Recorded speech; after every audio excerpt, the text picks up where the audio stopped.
Hi everyone, Leah the trader here from TMAT, Trading Mindset and Data. So today I want to quickly talk about a new addition to our TMAT app. We added GEX by Expiry to our app.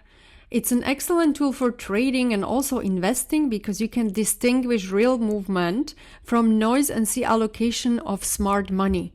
So right here, when you click on an ETF or a stock, you have GEX by Strike, right? This one we have been using for a very long time. You know where's the biggest open interest on certain strike on options, as well as you can see the GEX wall, call wall is right here, and put wall. All right, 705 put wall. So this one you guys understand, but let's go to the GEX by Expiry because that's what this video is going to be about. So when looking at GEX by Expiry, it's helpful to break it down by time frame rather than just the total number, right? So here is a simple way to think about it.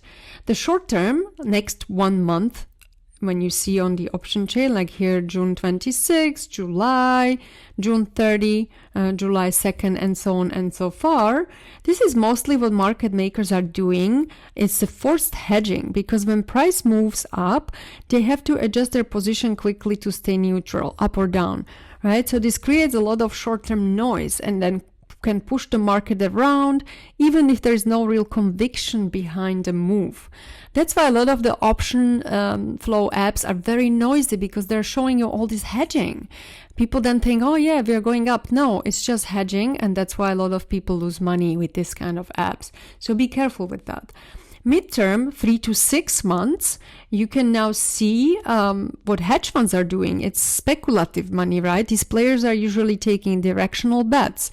So this time frame gives you a better read on where the market or the stock price might be heading over the next few months. So you can start playing with those when it comes to your positioning.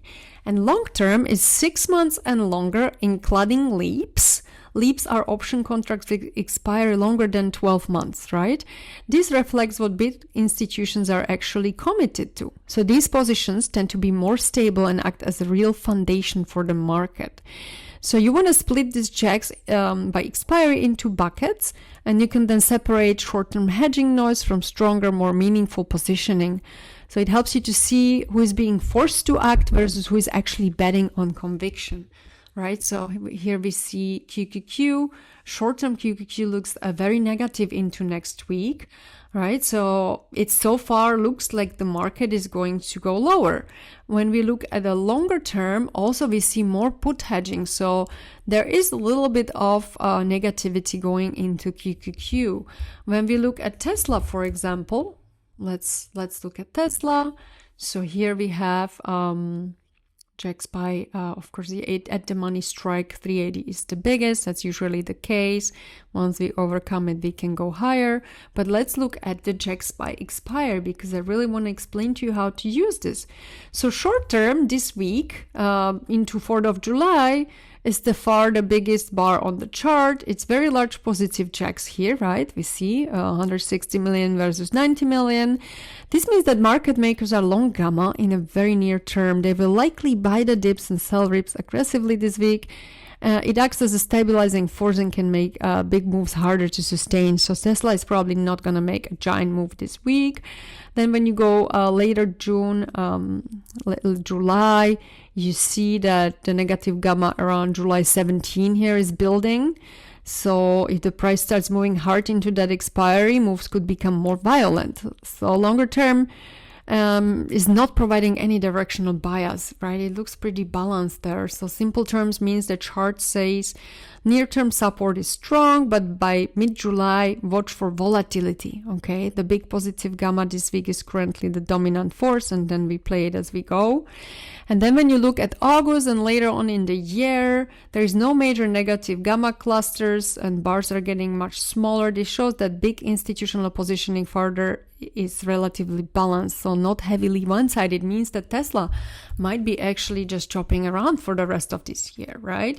So this is a very interesting chart to see if you want a position, especially with options. If you don't see there is anything specific happening in the long term and you want to buy calls, it might be counterproductive because your theta might just kill you at some point. So you kind of want to see if something will be shaping up in the long term when you're buying leaps, right? So that's just a quick rundown through what the GEX by Expiry means. I hope you enjoy it. Please ask if you have any questions, and we'll be back soon. Bye bye.